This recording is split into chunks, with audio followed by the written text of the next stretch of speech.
magtapok. Hinaot na nga sa simpleng panahon, gamay higayon, mag-aabot na pagta. Check.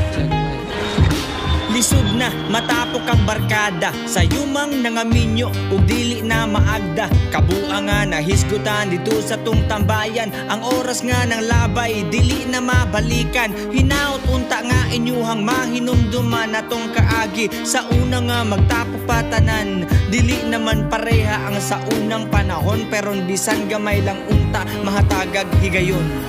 Asa na kaha ang tapok sa barkada? Pwede bang mag-abot bisag panalagsa?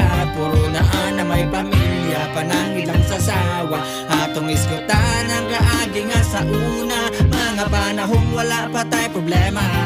Dili mabaryag kwarta ang atong katawa, perning gaarangkada, tumaan sa kalsada. Abdan og gabi, mabuntagaan pa.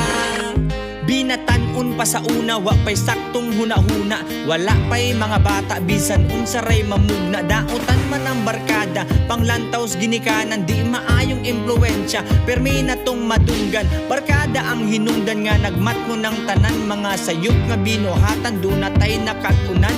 Ug dili mabura ang pahiyong sa tong nawong sila'y nakaingon nga nagmature na takaroon. Asa na kaha ang tapok sa barkada? Pwede bang mag-abot bisag panalagsa? Puro naan na may pamilya, panangin lang sa sawa. Atong iskutan ang kaagi nga sa una, mga panahong wala pa tay problema. Dili mabaryag kwarta ang atong katawa, perning gaarangkada, tumaan sa kalsada. Abdan og gabi, mabuntagaan pa. Palihugos mga amot ninyo, ako ray mo ato balitog bino. Kinsay magpaapil, diag sigarilyo, halag kayo pulutan atong amigo.